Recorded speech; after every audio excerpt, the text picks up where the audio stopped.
디모데후서 3장 1절에서 5절 말씀을 합독하시겠습니다. 시작. 너는 이것을 알라. 말세에 고통하는 때가 이르러 사람들이 자기를 사랑하며 돈을 사랑하며 자랑하며 교만하며 비방하며 부모를 거역하며 감사하지 아니하며 거룩하지 아니하며 무정하며 원통함을 풀지 아니하며 모함하며 절제하지 못하며 사나우며 선한 것을 좋아하지 아니하며 배신하며 조급하며 자만하며 쾌락을 사랑하기를 하나님 사랑하는 것보다 더하며 경건의 모양은 있으나 경건의 능력은 부인하니 이 같은 자들에게서 내가 돌아서라. 아멘. 착석하시겠습니다. 오늘날 많은 사람들이 말세라고 이야기합니다. 말세라는 말을 쉽게 듣습니다. 왜 그렇습니까?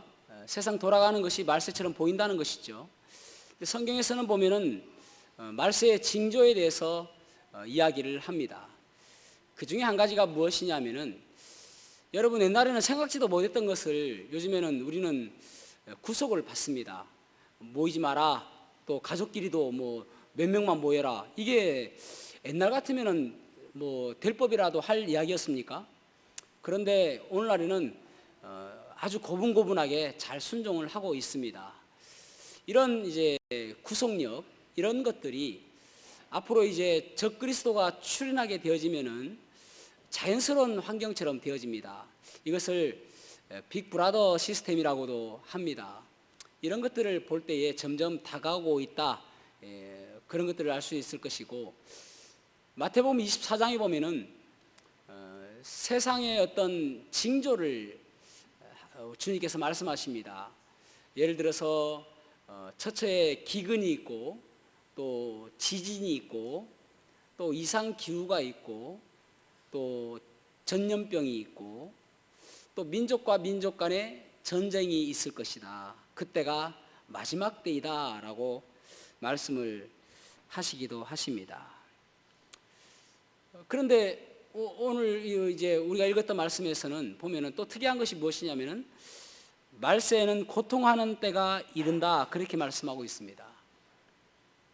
많은 사람들이 세상은 갈수록 살기 좋아진다라고 생각하잖아요. 그래서 유토피아를 꿈꾸지 않습니까? 그런데 성경은 그렇게 말씀하지 않습니다. 갈수록 세상은 고통의 때가 된다.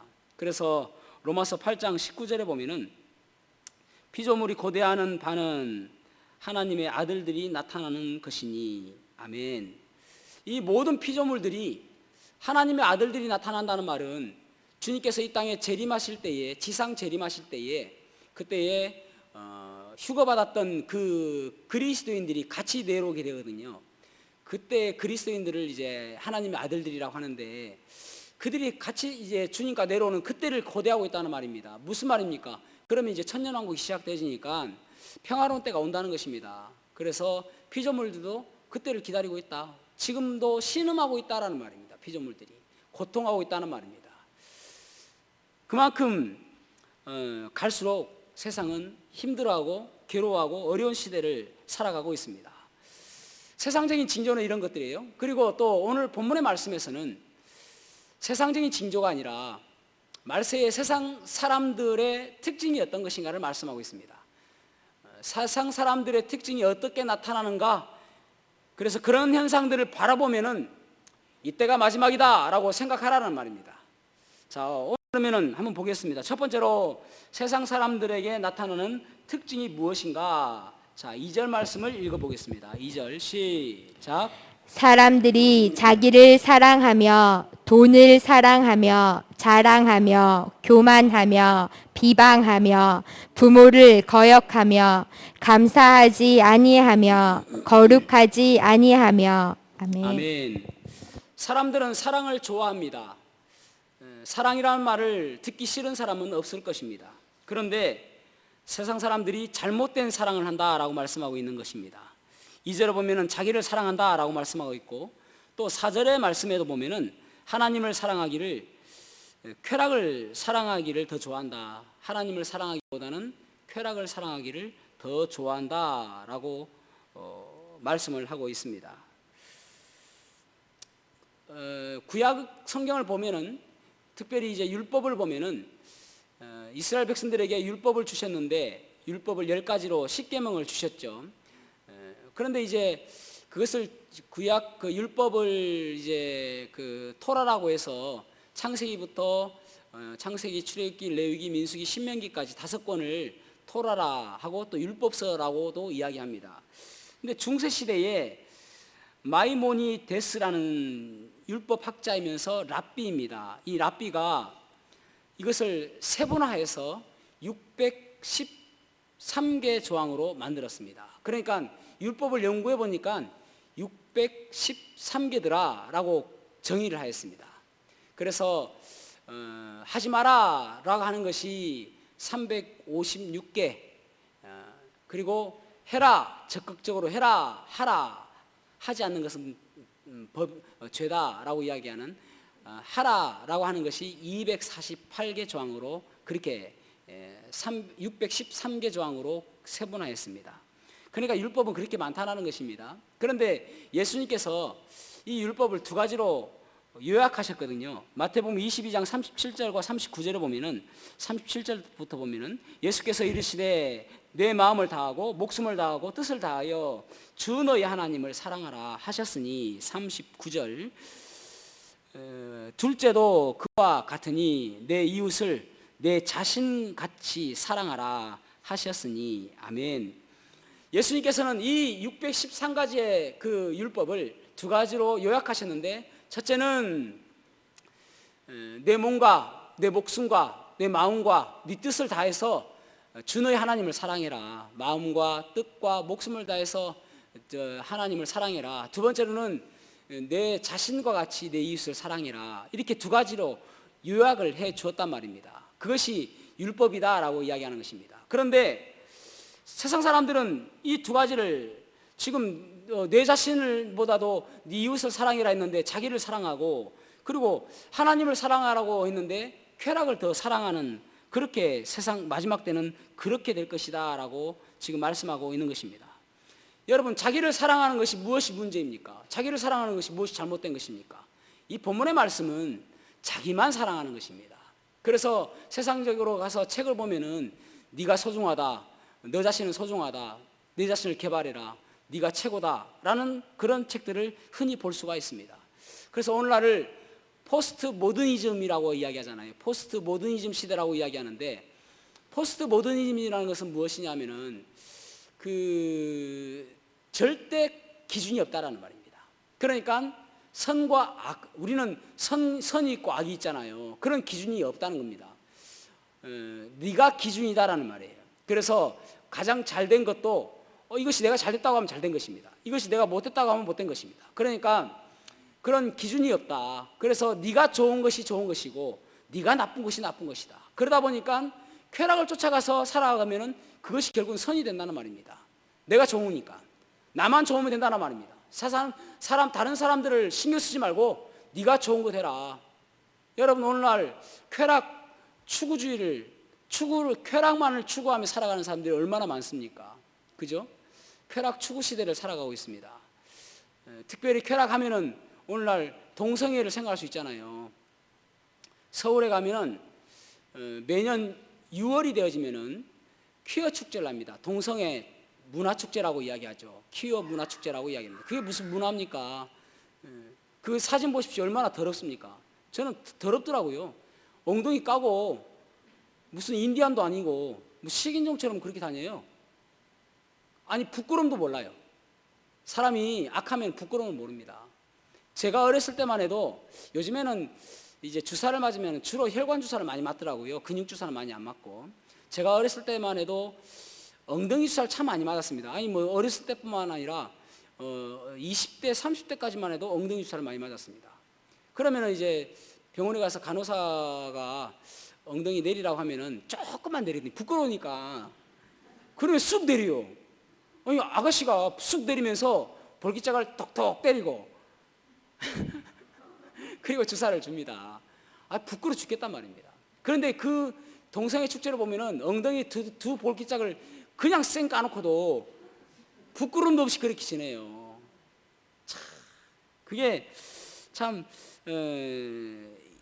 사람이 그게 이상한 거 아닙니까, 여러분? 그런데 그게 이상한 것이 아니라 마지막 때의 징조다라고 성경은 말씀하고 있는 거예요. 그 다음에 돈을 사랑한다. 사람이 돈 때문에 사람을 죽이는 시대에 살아가고 있습니다. 돈이 최고다라고 생각하는 사람들이 얼마나 많은지 모릅니다. 이 돈을 사랑하며라는 이 헬라어 단어는 활랄기로스라는 단어인데, 활랄기로스라는 단어는 욕심 많은, 몹시, 탐내는 그런 뜻을 가지고 있습니다. 그러니까 하나님보다 더 좋아하는, 탐을 내는 그런 것들을 추구하며 산다, 그렇게 말하고 있는 것입니다. 돈이 최고다라고 생각하는 거. 오늘날 시대가 그렇지 않습니까? 그 다음에 자랑하며 교만하며. 자랑과 교만은 한 세트입니다. 자랑하면 교만하게 되어 있는 것이죠. 자랑이라는 것은 입술로 말하고 몸으로 표현하는 것입니다. 때로는 내 패션을 통해서 자랑하기도 하고, 또 나를 나타내기 위해서 하여튼 여러 가지 방법들을 동원합니다. 그래서 오늘날을 자기 PR 시대라고 이야기도 합니다. 여러분, 이런 글이 있더라고요. 교회에서 가장 무서운 사람이 누구인가? 가장 무서운 사람은 우리는 뭐 지금 새벽기도가 없어서 그렇지만은 새벽기도 빠지지 않는 사람. 그러면은 새벽기도 빠진 사람 보면서 속으로 그런다는 것입니다. 저 사람은 왜 새벽기도를 빠지지? 그리고 또 무서운 사람이 어떤 사람이냐면은 11조 진짜 꼬박꼬박 잘 내는 사람. 그래서 11조 안 내는 사람 보면은 저 사람 도둑이야, 도둑. 그렇게 이야기한다는 것입니다. 진짜 무서운 사람은 어떤 사람이냐면은 40일 금식 기도하고 내려온 사람. 야, 저 사람은 문제가 저리 많은데 밥이 넘어가나? 그렇게 본다는 거예요. 그러니까 그런 자랑. 그래서 결국은 자랑이 뭐로 가냐면은 교만으로 발전하게 되죠. 교만이라는 것은 무엇이냐면은 내 위치를 높이 다는 것입니다. 높이 세우는 것입니다. 그 위치에 하는 것이 아니라, 최초의 사탄이 타락한 것도 교만 때문에 타락했습니다. 최초의 아담과 하와가 타락한 것도 교만 때문에 타락했습니다. 무엇입니까? 하나님께서 창조해 주신데 하나님처럼 되겠다라고 사단이 유혹하거든요, 뱀이. 그러니까 나도 하나님처럼 되겠구나 해서 선악과를 따먹은 것입니다. 그러니까 결국은 교만 때문에 타락하게 된 것이죠. 여러분, 그래서 이 교만이라는 것은 무엇이냐면은 질서를 파괴하는 것입니다. 질서 파괴. 참 오늘날 질서가 파괴되는 곳이 얼마나 많습니까? 가정에서도 부모와 자식 간의 질서가 파괴되어지고 있습니다. 더 이상 부모를 공경하지 않잖아요. 힘없는 부모를 아주 공경하지 않고요. 또 폭행까지도 하기도 하고, 또 교회도 질서가 파괴되기도 합니다. 우리 교회는 참 저는 그것이 감사해요. 어떤 교회들은 질서가 파괴돼 가지고 뭐 똑같다고 생각하는 거예요. 그래서 세상적인 기준이 들어오고 그렇습니다. 학교도 보십시오. 학교 저는 요즘에 학교 선생님들 보면은 참 어떨 때는 안쓰럽기도 하고 참 존경스럽기까지 합니다. 아니, 학생들이요 인권 한다니까요. 그래서 학생들을 때리지 못해요. 아무리 잘못해도. 그래서 때리면은 신고하고. 그러니까 말을 듣습니까 어디. 옛날 우리 때처럼 주폐뿌야 되는데 애들이 인권 하니까 이 질서가 파괴됐단 말입니다. 선생님을 선생님으로 여기지 않고. 참 안타깝죠. 국가의 질서가 파괴되어지고, 이런 질서가 파괴되어지는 것, 이것들이 바로 마지막 때에는 그렇다는 것입니다. 이상하지 않은 거예요. 마지막 때가 그렇다는 것입니다. 점점 더 심해질 거예요. 질서가 파괴되는 것이. 그러면서 비방하며 부모를 거역하며 그렇게 말씀하고 있죠. 비방한다는 말은 그냥 사람을 비방하는 말이 아니라, 이거 원어적인 의미는 무엇이냐면은 하나님을 모독한다는 말입니다. 그러니까 비방하며 이 말을 갖다가 사실은 하나님을 모독하며라고 번역하는 것이 올바른 번역이라고 할 수가 있을 것입니다. 왜 하나님을 모독합니까? 왜 하나님을 비방합니까? 하나님을 믿지 않기 때문에, 그렇습니다. 하나님의 존재를 믿지 않기 때문에. 오늘날 여러분, 그 1850년대에 진화론이 나왔습니다. 그때 이후로부터 학교에서 진화론을 배우다 보니까 하나님이 없다라고 생각하는 사람들이 많습니다.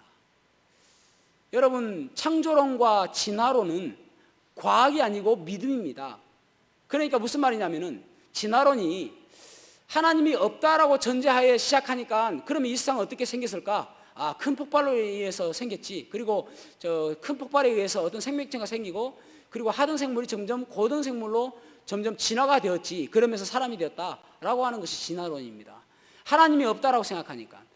하나님이 있다라고 생각하면 아무것이 문제가 되지 않아요. 하나님이 있다라고 생각하니까 하나님이 창조하셨고, 하나님 사람도 창조하셨고, 그렇게 되어지잖아요. 그러니까 하나님이 없다라고 생각하니까 진화론이 나온 것이죠. 적어도 1850년대 그 전만 해도 그런 말이 나오지 않았습니다. 그런데 1850년 다윈이 진화론을 들고 나오면서부터 점점 하나님 무신론이 시작하게 된 것이죠. 그러니까 그것이 점점 하나님을 모독하게 되어지고 하나님을 믿지 않는 사람들이 더 많아지는 것입니다. 그리고 부모를 거역하며, 이 땅에서 존경해야 될 두 분이 꼭 계십니다. 한 분은 하나님이시고요. 하나님은 왜 존경해야 되는가? 우리를 창조하신 분이니까 그렇습니다. 그리고 부모를 공경해야 됩니다. 그죠? 왜냐하면 우리를 낳아주셨으니까. 그래서 십계명에도 보면은 첫째와 둘째는 하나님에 관계되는 것이고, 다섯째 계명이 내 부모를 공경하라 하잖아요. 그래서 여러분, 우리의 자녀들을 믿음으로 키워야 될 정말 중요한 이유가 무엇이냐면은 믿음으로 키워야 자녀들이 부모를 공경한다니까요. 그것을 잊지 않는다니까요. 믿음은 그렇습니다. 부모를 공경하는 것이 믿음입니다. 부모를 공경하지 않는 것은 믿음이 아니다라고 말씀하고 있는 것입니다.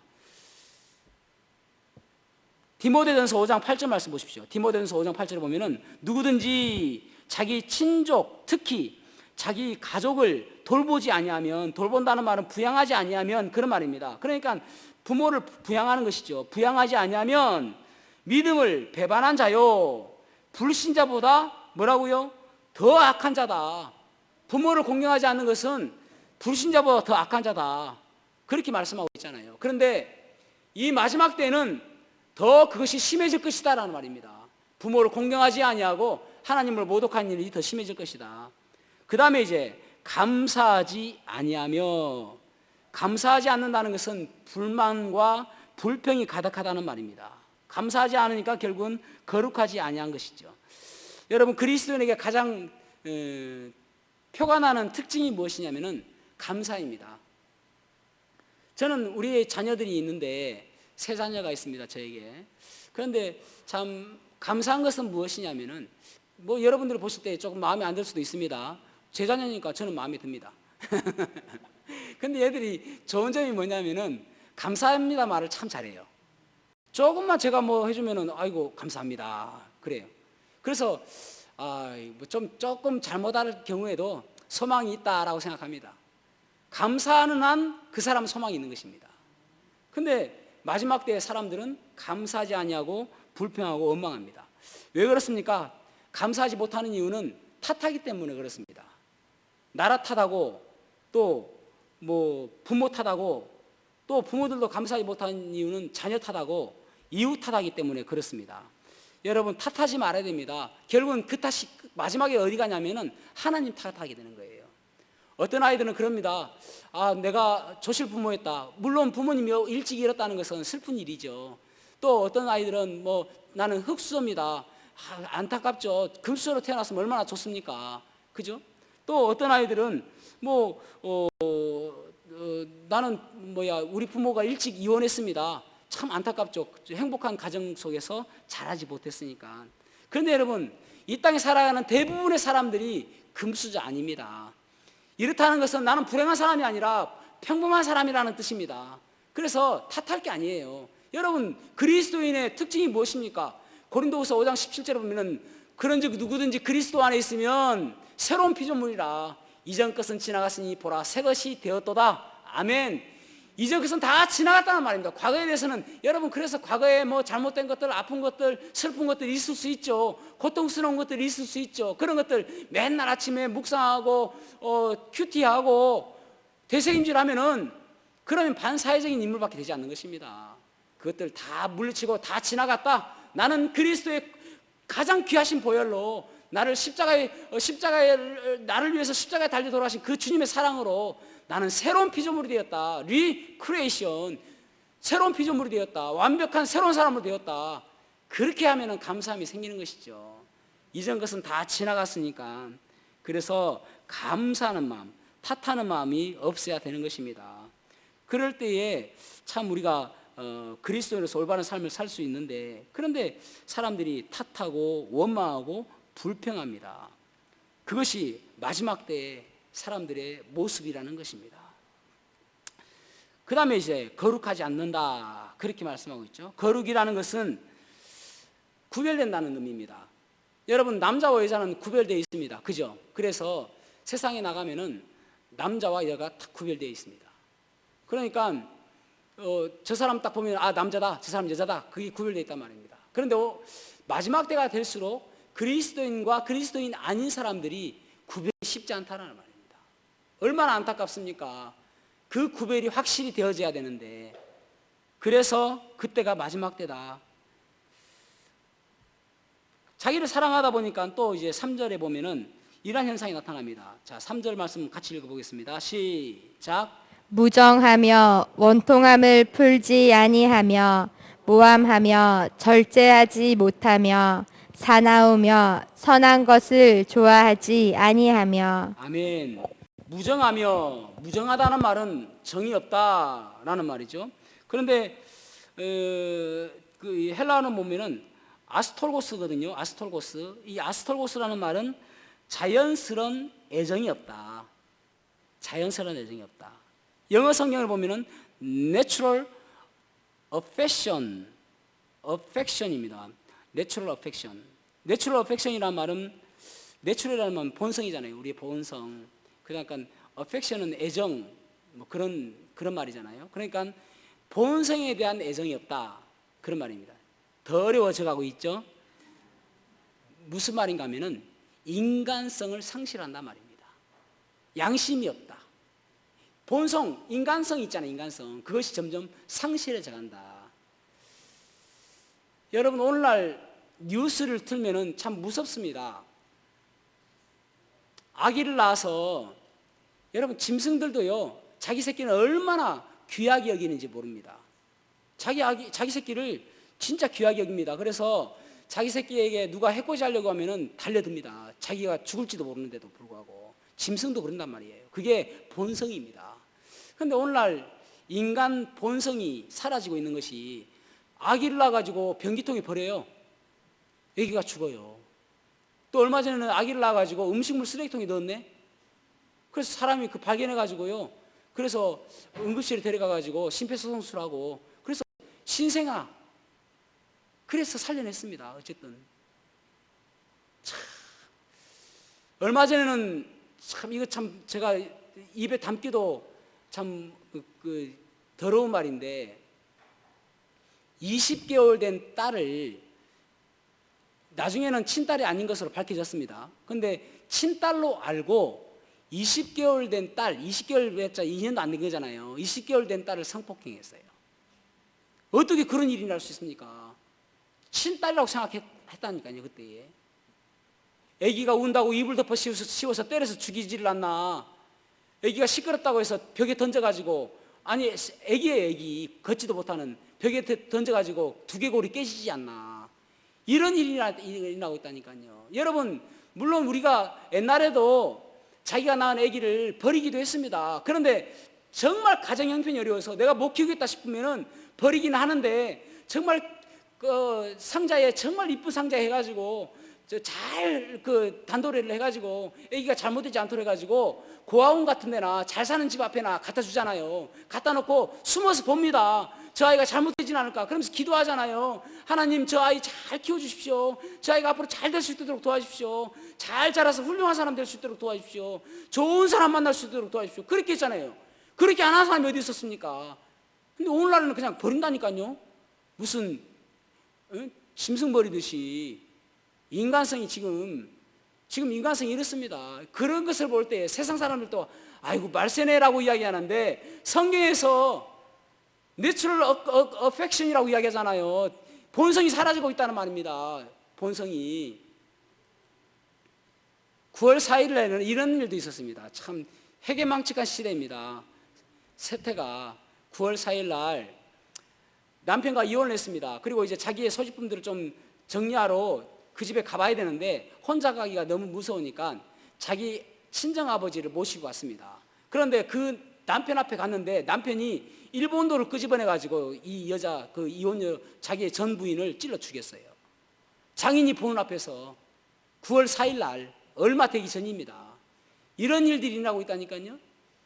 이런 것들이 인간 양심, 본성을 지금 사라지고 있는 시대입니다. 그래서 말세라니까요. 여러분, 이런 것들이 이상하지 않는 것입니다.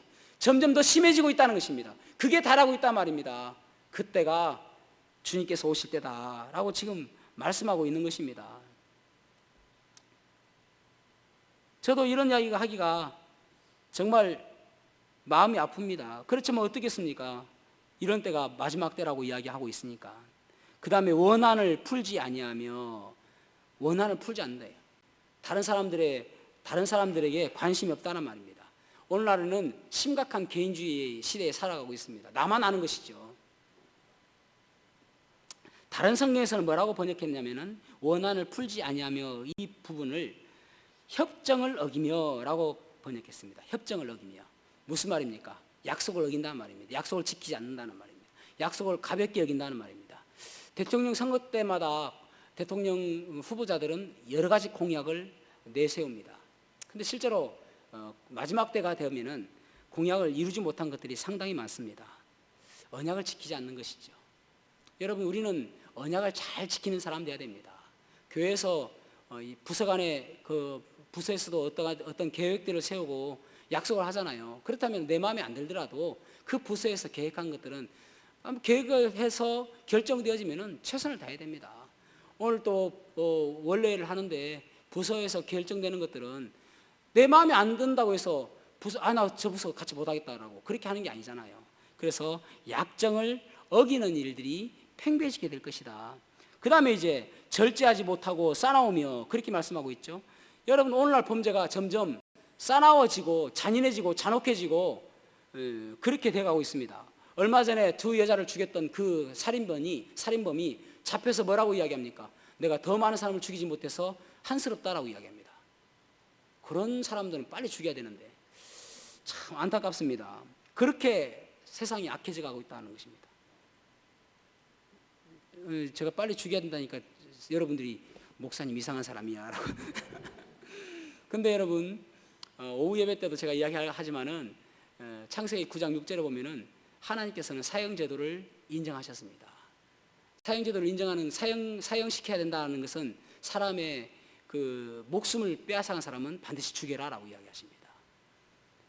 기독교적인 생각은 사형이 있어야 되는 것이죠. 그 다음에 절제하지 않는다, 절제하지 못하는 것이죠. 여러분, 오늘날 인간은 있잖아요. 인간의 특징이 무엇입니까? 사고력과 자제력이거든요. 이거 없으면 인간 아닙니다, 여러분. 근데 오늘날 초등학생들도 가끔 그렇게 이야기하는 걸 봤습니다. 저는 분노 조절 장애가 있어요. 어디서 주워들은 거 있어가지고.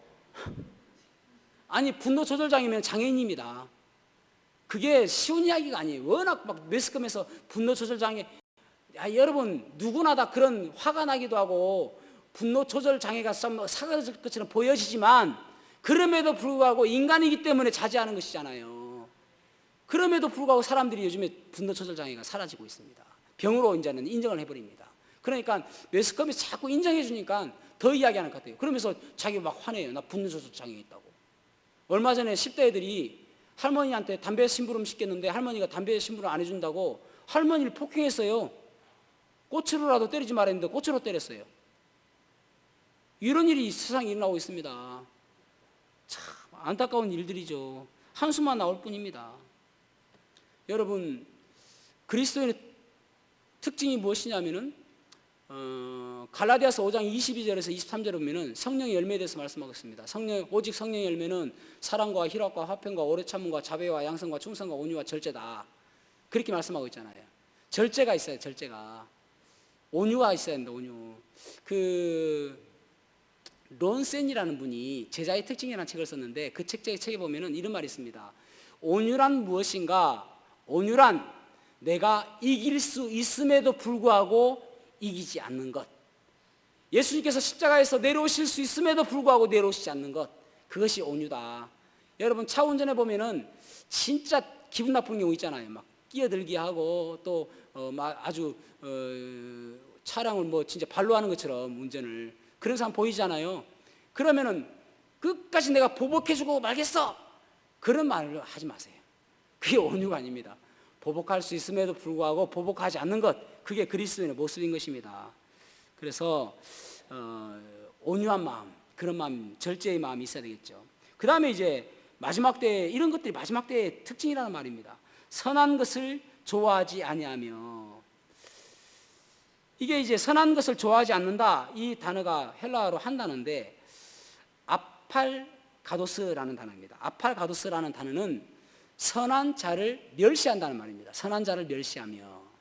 여러분 선하다라는 것은 영어는 굿입니다. 그냥 단순히 굿입니다. 굿, 좋은 것.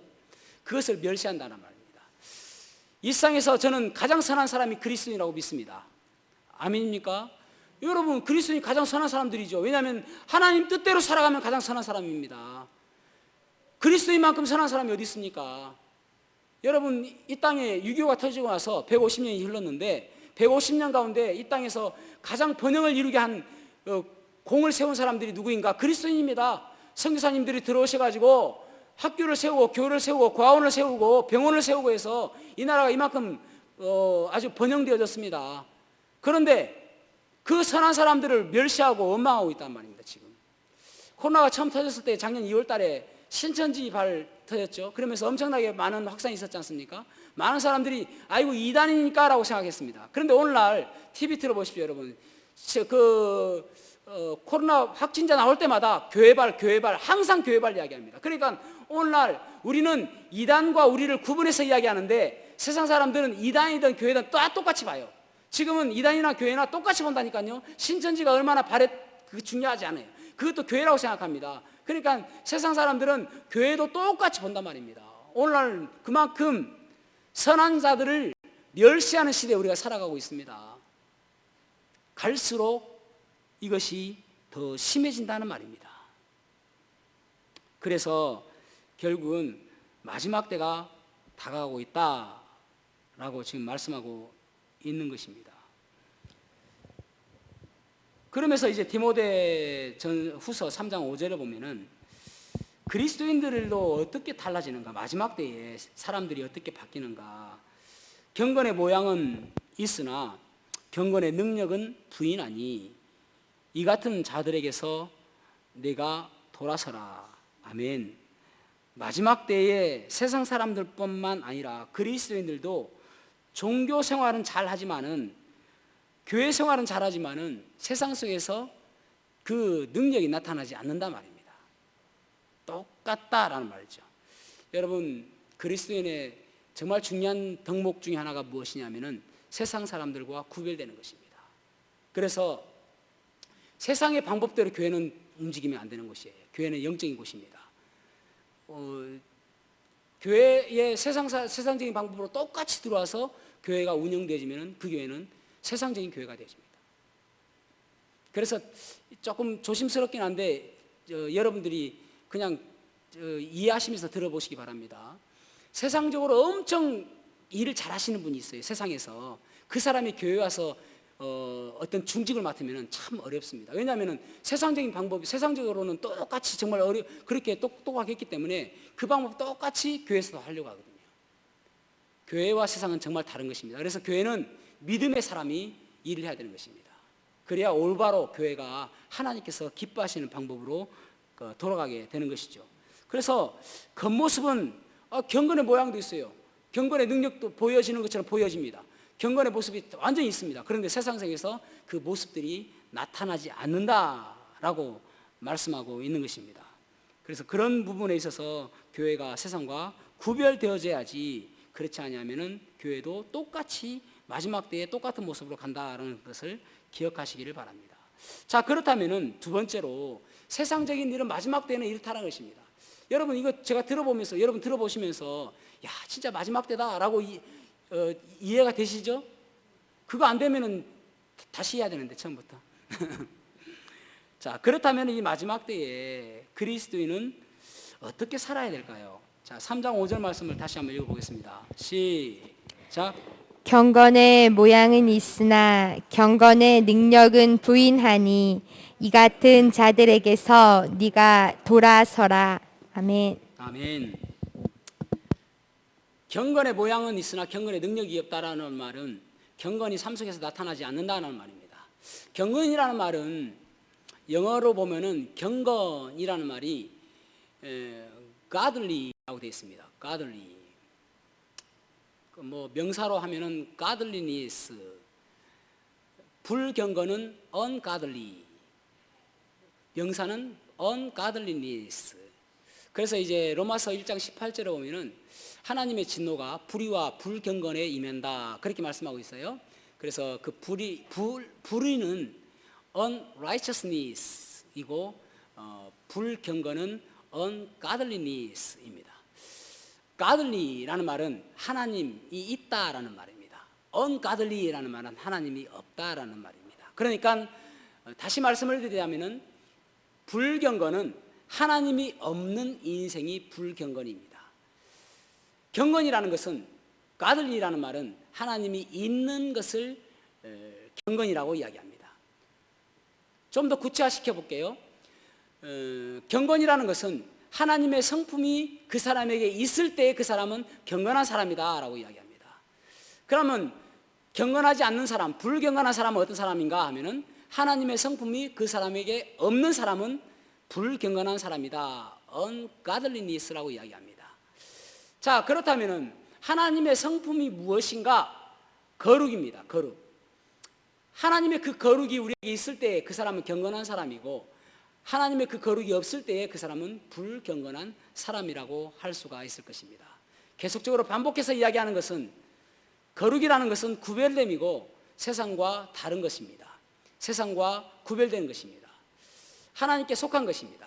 그래서 세상 사람들은 내 힘으로 살아가지만은 경건한 사람들은 하나님의 힘으로 살아가는 사람을 경건한 사람이라고 이야기합니다. 그러면은 하나님께서 날마다 우리에게 물어보시는 것이 무엇이냐면은 너는 네 힘으로 살래, 내 힘으로 살래입니다. 너는 네 힘으로 살 것이냐, 내 힘으로 살 것이냐.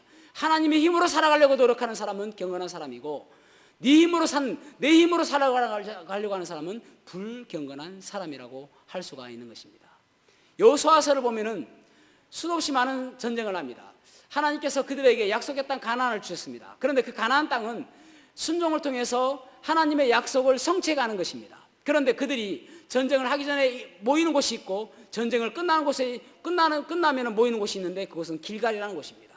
그래서 길갈에 그들은 모여서 하나님께 제사를 드립니다. 제단을 쌓고 하나님께 제사를 드리는데, 그 이유는 무엇인가 하면은 이 전쟁은 하나님께서 하셨습니다 라고 고백하는 것이고, 전쟁을 하기 전에는 하나님이 이 전쟁은 하나님께서 하셔야만 됩니다 라고 하면서 하는 제사입니다. 그러니까 하나님, 우리는 그저 하나님께서 가라고 하니까 가는 것입니다. 우리의 힘으로는 싸울 수 없습니다. 그래서 그들은 그냥 그냥 신용만 하는 거예요. 전쟁하러 나가는 것은. 그러면 하나님께서 다 하시는 것입니다. 그래서 그들이 싸워서 승리합니다. 그러면은 우리는 신용만 했는데 하나님께서 함께 하심으로 해서 우리는 이겼습니다 라고 고백하면서 그 길갈에서 모여서 하나님께 제사하는 것입니다. 그러니까 여러분, 이 길갈이라는 곳은 굴러갔다라는 뜻을 가지고 있거든요. 수치가 굴러가고 억압이 굴러가고 그들의 문제가 다 굴러간 곳이 길갈이라는 곳입니다. 여러분, 제사라는 것은 반드시 필요한 것이 제물입니다. 짐승이 제물로 해서 짐승을 하나님께 번제로 드렸단 말입니다.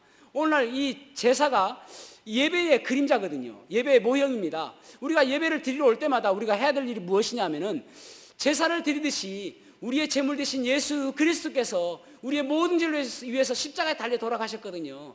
그 예수 그리스도를 바라보며 감사함이 있어야 되고, 그리고 나의 욕심과 나의 정을 그 십자가에 못 박고 내가 다시 나갈 때 세상에 나가면서는 내 힘으로 살아가는 것이 아니라 하나님의 힘으로 살겠습니다라고 고백하는 것입니다. 구약의 모든 역사가 하나님께서 하시는 모든 일들이 하나님께서 하나님의 힘으로 하신 거예요. 그들이 이랬을 때는 그들은 실패할 수밖에 없었고, 그들의 힘으로 싸울 때는 그들은 실패할 수밖에 없었고, 그들의 경험과 그들의 습관에 따라서 살았을 때는 그들은 실패할 수밖에 없었는데, 하나님의 힘으로 할 때 그들은 승리할 수 있었다니까요. 예를 한번 들어보겠습니다. 사사기 7장 말씀 보겠습니다. 사사기 7장에 보면은 우리가 잘 아는 기드온의 300, 그런데 거기 뒤에 우리가 보통 이야기하는 게 300 용사라고 이야기합니다. 여러분, 용사 아닙니다. 300 군인입니다. 군인은 맞아요. 그런데 300 용사 아닙니다. 용맹스러운 사람 아닙니다. 그걸 여러분 잘 아셔야 됩니다. 자, 사사기 7장 1절에서 3절 보겠습니다. 사사기 7장 1절에서 3절 읽어보겠습니다. 시작. 여룻바알이라 하는 기드온과 그를 따르는 모든 백성이 일찍이 일어나 하롯셈 곁에 진을 쳤고, 미디안의 진영은 그들의 북쪽이요 모레산 앞 골짜기에 있었더라. 여호와께서 기드온에게 이르시되 너를 따르는 백성이 너무 많은즉 내가 그들의 손에 미디안 사람을 넘겨주지 아니하리니, 이는 이스라엘이 나를 거슬러 스스로 자랑하기를 내 손이 나를 구원하였다 할까 함이니이다. 이제 너는 백성의 귀에 외쳐 이르기를 누구든지 두려워 떠는 자는 길르앗 산을 떠나 돌아가라 하라 하시니, 이에 돌아간 백성이 22,000명이요 남은 자가 10,000명이었더라. 아멘. 이 미디안과 전쟁하겠다라고 해서 소집하니까 32,000명이 모였습니다. 그런데 하나님께서 그들을 바라보시며 수가 많다, 그래서 두려워 떠는 자들은 돌려보내라 해서 22,000명을 돌려보냈습니다. 여러분, 10,000명 남았습니다. 여기 미디안 군사들은 13만 5천 명입니다. 그러면 10,000명은 생각할 때에 싸우려고 하는 그런 마음이 들겠습니까? 아니, 전쟁할 마음이 들겠습니까? 아니, 32,000명도 지금 부족한데 우리 10,000명이 무엇 하려고, 이거 개죽음 아닌가? 그런 생각이 들지 않겠습니까? 분위기가, 이것은 전쟁할 분위기가 아니잖아요. 반드시 질 것처럼 느껴지는데, 그런데 자, 7장 4절에서 6절 말씀도 읽어보겠습니다. 7장 4절에서 6절 시작. 여호와께서 또 기드온에게 이르시되 백성이 아직도 많으니 그들을 인도하여 물가로 내려가라. 거기서 내가 너를 위하여 그들을 시험하리라.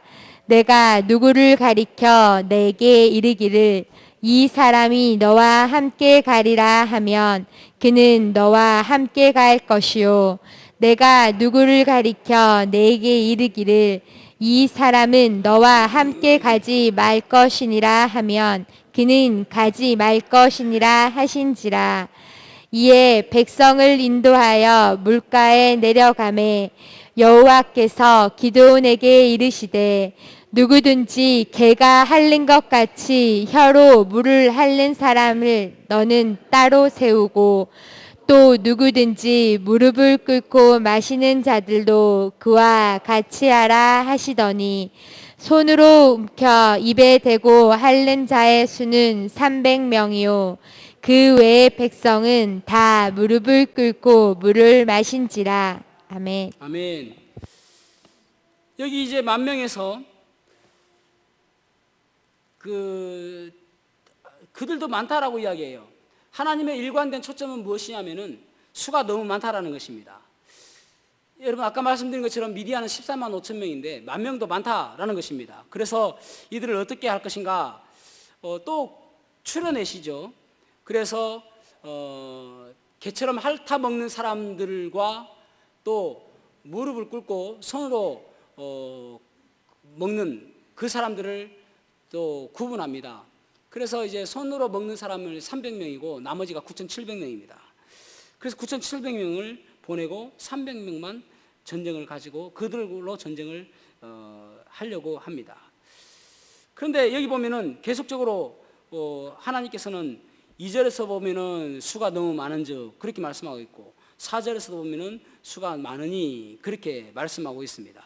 하나님의 일관된 초점이 사람은 너무 많다, 그렇게 말씀하고 있습니다. 여러분, 그런데 우리가 보통 이제 이 설교를 많이 들어보셨을 것이고 여러분들 많이 들어봤을 겁니다. 그래서 왜 300명을 뽑았을까? 그 사람이 자꾸 많고에 떠나서 왜 300명을 선택하셨을까잖아요. 근데 대부분 목사님들이 설교하실 때 이런 이야기를 많이 합니다. 이들은 자기의 신분을 망각하지 않고 군인이란 신분으로 경계하며 먹었기 때문에 이들을 하나님께서 선택하신 것이다 라고 이야기를 합니다. 소설이죠. 아니, 성경에 그런 내용이 어디 있습니까? 계속적으로 이야기하시는 것은 하나님께서는 많다, 수가 많다, 수가 많다. 그래서 사실은 300명을 선택하신 이유는 무엇이냐면은, 여러분 똑똑히 들으셔야 됩니다. 300명을 선택하신 이유는 수가 작았기 때문입니다.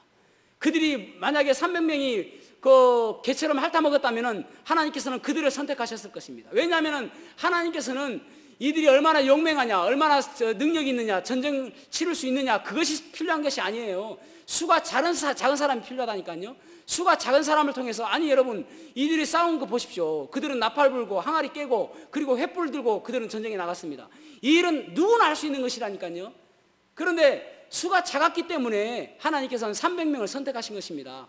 여러분, 하나님께서 이스라엘 사람들을 선택하신 이유, 이스라엘 백성들을 선민으로 선택하신 이유가 무엇이냐? 신명기에 보면은 그들은 그 수가 작았기 때문이다라고 말씀하십니다. 그러니까 이스라엘이 똑똑하고 또 뭐 용맹스럽고 또 하나님을 잘 섬기고, 그래서 하나님께서 이스라엘 백성들을 선택한 것이 아니라 수가 작았기 때문에 선택했다는 말입니다. 무슨 말입니까? 수가 많으면은 내 손으로 했다라고 할까봐 그렇다는 말입니다. 그들이 내 손으로 우리가 승리를 이루었다, 우리의 힘으로 승리를 이루었다, 내가 했다, 이렇게 이야기할까봐 우리는 아무것도 아닙니다, 나는 할 수 없습니다, 오직 하나님께서 하신 일입니다 라고 고백할 수 있도록 하기 위해서 수가 작은 300명을 선택했다라고 말씀하시는 거예요. 일관적인 말씀은 그거잖아요. 계속 수가 많다, 많다, 많다, 그밖에 없잖아요. 어디 이 사람들이 용맹스럽고 어디에 그 사람들이 군인 같아서 그런 말이 어디 있습니까? 이것은 세상적인 관점이라니까요. 하나님의 관점은 우리의 실력과 우리의 능력과 우리의 어떤 힘이 아니라 오직 하나님께서 하신다라고 믿는 그 사람을 쓰신다니까요. 그것이 믿음의 모습인 것입니다. 사랑하는 성도 여러분, 하나님께서는 내 능력이 얼마나 있고 내가 얼마나 똑똑하고 내가 얼마나 지혜롭고 내가 얼마나 말을 잘하고 그래서 쓰시는 게 아니라니까요. 하나님의 능력이 나타나고 하나님의 은혜가 나타나는 사람이면 하나님께서 쓰시는 것입니다. 그래서 우리가 예배 때마다 해야 될 일이 무엇인가 하면은, 하나님, 저는 아무것도 아닙니다, 내 모든 것들을 다 십자가에 못 박고 내 욕심, 내 생각, 내 모든 것들을 십자가에 못 박고 이제 주님의 힘으로 살기를 원합니다, 결단하고 일어서 나가는 거예요. 세상에 나가서는 내 힘으로 사는 것이 아니라 하나님의 힘으로 살겠습니다라고 나가는 그 시간이 바로 이 예배의 시간이 되어야 되는 것입니다. 그래서 여러분, 세상 사람들은 이것을 주말이라고 이야기해요. 그러나 여러분, 주말이 아닙니다. 주일은 이 주일의 첫 번째 시간입니다. 왜 그렇습니까? 이 주일 첫 번째 시간을 하나님께 드림으로, 하나님께 고정시키고 하나님의 힘으로 살기로 결단하고 나가기 위해서, 그래서 그 힘으로 살기 위해서 주 초에 주일을 둔 것입니다. 그래서 내가 예배를 잘 드렸느냐 안 드렸느냐, 그것은 내가 얼마나 내가 죽었느냐, 내 생각이 얼마나 죽었느냐, 내가 얼마나 내 생각을 다 십자가에 못 박았느냐, 그거 보면 안다니까요. 그렇지 않고 여전히 내 생각이 살아있고 여전히 내 고집이 살아있다면은 그것은 예배를 드린 것이 아닌 것입니다.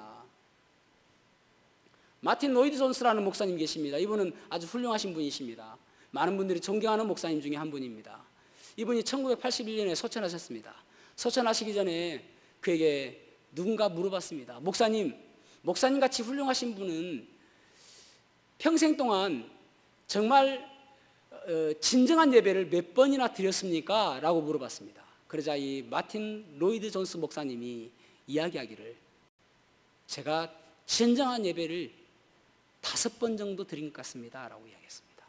물론 여러분, 겸손한 말씀일 수도 있습니다. 그런데 5번 정도는 전적으로 내가 죽고 전적으로 주님께 내 것을 모두 맡기고 그렇게 예배를 드린 것 같습니다 라는 그런 고백 아니겠습니까?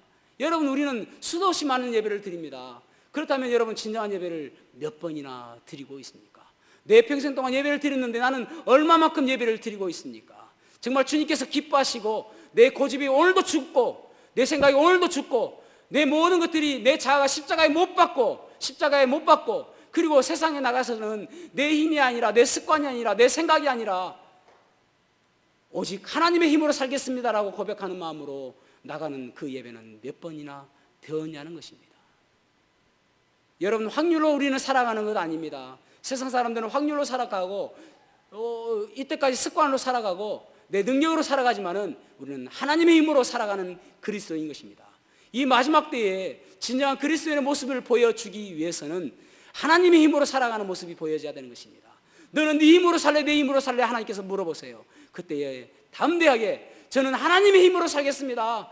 하나님의 능력으로 살겠습니다. 하나님의 은혜가 아니면 나는 살 수 없습니다. 그렇게 고백하는 저와 여러분이 되기를 주님의 이름으로 축복합니다. 기도하시겠습니다.